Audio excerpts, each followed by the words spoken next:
दोस्तों, world bank के हिसाब से जनरेटिव एआई आने वाले समय में एक बहुत बड़ा टूल बनने वाला है और 2025 तक ये दुनिया के 10% ऑफ डेटा को जनरेट करने वाला है।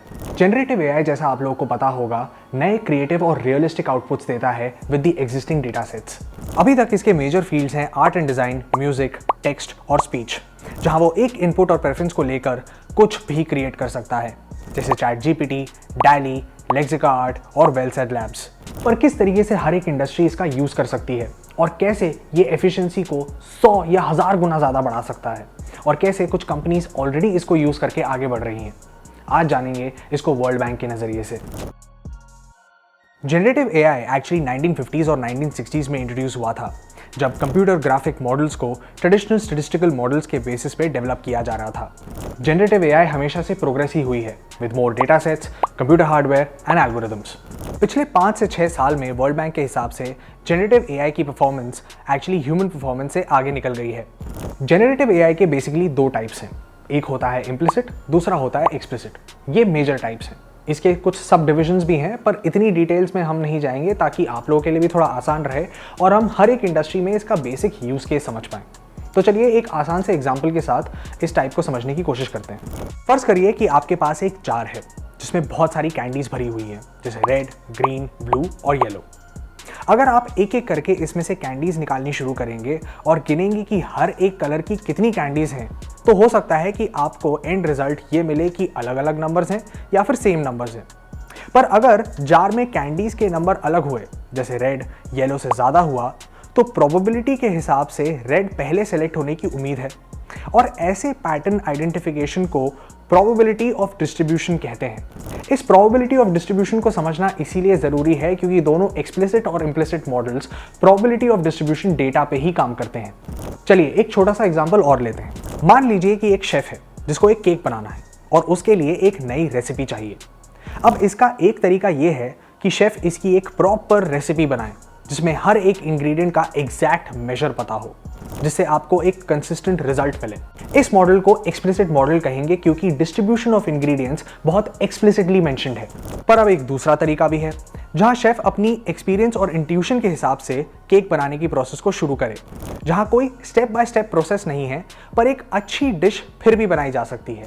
ऐसे प्रोसेस को हम एक इम्प्लिसिट मॉडल कहेंगे, जहां एक प्रीवियस डेटा सेट से, जो कि इस केस में है टेस्ट, टेक्सचर, अपीयरेंस, एक अच्छा केक बनाया जा सकता है। दोनों ही केसेस में एक प्री डिफाइंड डेटा सेट के साथ एक डिफरेंट अप्रोच लेके एक क्रिएटिव रिजल्ट तक पहुंचा जा सकता है। अब इनके बेनिफिट्स पे जरा फोकस करते हैं। सबसे पहला है क्रिएटिविटी एंड स्केलेबिलिटी। हालांकि एआई यूज करने से आपकी क्रिएटिविटी थोड़ी स्लो डाउन जरूर हो सकती है, पर बिजनेसेस और यूजर्स को ये पर्सनलाइज्ड कंटेंट बनाने में बहुत ज़्यादा मदद करेगा। नए आइडियाज़ और इनोवेशंस हो सकते हैं, जिससे कि टेक्स्ट और वीडियोस इस तरीके से एडिट किए जा सकते हैं या क्रिएट किए जा सकते हैं कि वो लोगों को अपीलिंग लगे। दूसरा है एफिशिएंसी एंड प्रोडक्टिविटी। अब सोचिए एक ऐसा प्रोडक्ट जो सिर्फ आपके वर्ड्स के डिस्क्रिप्शन के बेसिस पे आपको सेकंड्स के अंदर रिजल्ट्स दे दे, तो ऐसा प्रोडक्ट तो एफिशिएंट होगा ही, और कितनी ज़्यादा मैन आवर्स इसमें सेव हो सकती है। अब सबसे इंपॉर्टेंट चीज़ पे आते हैं कि अलग अलग इंडस्ट्री में इसके यूज केसेस क्या होंगे। जून 2023 तक वेंचर कैपिटल फर्म्स ने $1.7 बिलियन की इन्वेस्टमेंट करी है जनरेटिव एआई में, जिसके 2 मेजर सेगमेंट्स हैं, एआई पावर्ड ड्रग डिस्कवरी और एआई पावर्ड सॉफ्टवेयर डेवलपमेंट। अब इस चार्ट को बहुत ध्यान से देखिए। गार्टनर के हिसाब से जनरेटिव एआई के कुछ यूज केसेस अलग अलग इंडस्ट्रीज में बताए गए हैं। ऑटोमोटिव व्हीकल और मैन्युफैक्चरिंग में मटेरियल साइंस, सिंथेटिक डेटा और generative design parts, architecture and engineering में सिंथेटिक डेटा और generative designs, energy and utilities में मटेरियल साइंस और synthetic data, health care providers में synthetic data, electronic product manufacturing में material science, chip design और synthetic data, manufacturing में synthetic data और design, और फार्मा में ड्रग डिजाइन और सिंथेटिक डेटा। सबसे पहले बात करते हैं हेल्थ केयर और फार्मास्यूटिकल्स की। इस सेक्टर में ये कॉम्प्लेक्स मेडिकल कंडीशंस को समझने में, उसको डायग्नोस करने में और उसको ट्रीटमेंट देने में बहुत ज़्यादा इफेक्टिव साबित हो सकता है। ये कम समय में आपको एक इफेक्टिव ट्रीटमेंट दे सकता है, जिससे कॉस्ट भी घट सकती है और इससे एक्यूरेसी और इफेक्टिवनेस बहुत ज़्यादा बढ़ सकती है।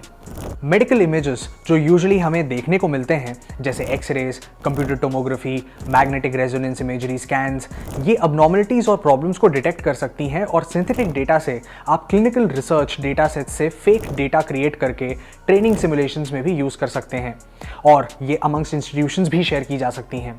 सबसे इंपॉर्टेंट है ड्रग डेवलपमेंट। ये ट्रीटमेंट्स के लिए पर्सनलाइज्ड ड्रग्स भी डेवलप करके दे सकता है और अवेलेबल डेटा सेट्स की वजह से ड्रग डेवलपमेंट का टाइम भी बहुत कम हो सकता है। अब बात करते हैं मैन्युफैक्चरिंग इंडस्ट्री की।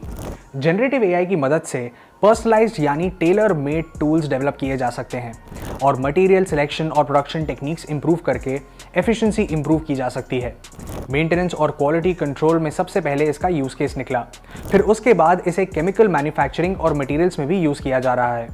फैक्ट्रीज के बड़े डेटा सेट्स को एनालाइज करके, पैटर्न्स को आइडेंटिफाई करके, बिहेवियर्स को प्रेडिक्ट करके फ्यूचर प्रोडक्शन रिक्वायरमेंट्स निकाली जा सकती हैं, गलतियां स्पॉट करी जा सकती हैं, रिस्क्स घट सकते हैं और प्रोडक्शन कॉस्ट भी कम हो सकती है। BMW जैसी कंपनीज ने इनफैक्ट इसको क्वालिटी कंट्रोल के लिए यूज करना भी शुरू कर दिया है।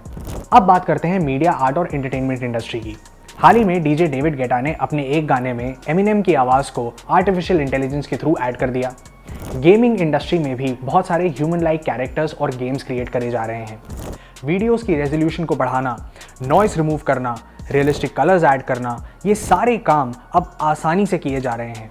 हॉलीवुड ने तो क्यूब्रिक सिस्टम को यूज करना शुरू कर दिया है, जो इमेजेस को एआई सिस्टम के थ्रू बनाकर एडिट करते हैं। अगर फैशन इंडस्ट्री की बात करें तो ये एस्टिमेट किया जा रहा है कि जनरेटिव एआई के साथ प्रोडक्शन इनोवेशन करके, सेल्स एंड मार्केटिंग करके और कस्टमर एक्सपीरियंस एनहांस करके $150 बिलियन से लेकर $270 बिलियन तक की ग्रोथ हो सकती है। और इसका सबसे बड़ा एग्जाम्पल है स्टिच फिक्स, जिसने डैली को यूज किया और अपने कस्टमर्स को एआई जनरेटेड कस्टम डिजाइन्स दिए, जिससे उनकी प्रॉफिटेबिलिटी बहुत ज़्यादा बूस्ट हुई। और ऐसी कई सारी कंपनीज हैं जिन्होंने ऑलरेडी एआई को यूज़ करना शुरू कर दिया है और उनको इसके पॉजिटिव रिजल्ट्स भी दिख रहे हैं। ई कॉमर्स की बात की जाए तो ये मार्केटिंग स्ट्रैटेजीज डेवलप करने में बहुत ज़्यादा मदद कर सकती हैं। मार्केटिंग कंटेंट और वर्चुअल इमेजेस क्रिएट कर सकती हैं। इन सब चीज़ों से प्रोडक्टिविटी बूस्ट होती है। सबसे बड़ा एग्जाम्पल है जैस्पर, एक ऐसा एआई प्लेटफॉर्म जो आपको पर्सनलाइज्ड कंटेंट क्रिएट करके देगा आपके ब्रांड के हिसाब से। और हाँ, अभी तक मैंने जितनी ब्रांड्स या कंपनीज के नाम लिए हैं उनमें से कोई भी इस वीडियो का स्पॉन्सर नहीं है।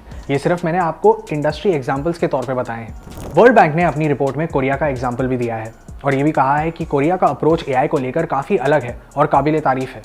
दिसंबर 17, 2019 को कोरिया ने अपनी नेशनल स्ट्रैटेजी एआई लॉन्च करी, जिसमें 3 पैरामीटर्स थे: एआई इकोसिस्टम, एआई यूज और पीपल सेंटर्ड एआई, जहां गवर्नमेंट ने 100 टास्क्स और 9 स्ट्रैटेजीज बताई, जिससे वो डिजिटल कॉम्पिटिटिवनेस बढ़ाएं, पॉजिटिव इकोनॉमिक ग्रोथ लाएं और 2030 तक लोगों की क्वालिटी ऑफ लाइफ बढ़ाएं। 2025 तक वो एआई में 160 ट्रिलियन वॉन इन्वेस्ट करके 1.9 मिलियन जॉब्स क्रिएट करना चाहते हैं, जहां 5G, IoT, सेंसर्स और रोबोटिक्स की मदद से वो गवर्नमेंट को डिजिटल बनाना चाहते हैं, एनर्जी कंजर्वेशन करना चाहते हैं, इंटेलिजेंट क्राइम एनालिसिस करना चाहते हैं, सीसीटीवी को इंटेलिजेंट बनाना चाहते हैं, डिजीज डिटेक्शन थ्रू एआई करना चाहते हैं, फैक्ट्रीज को स्मार्ट बनाना चाहते हैं और फाइन डस्ट की रिडक्शन करना चाहते हैं।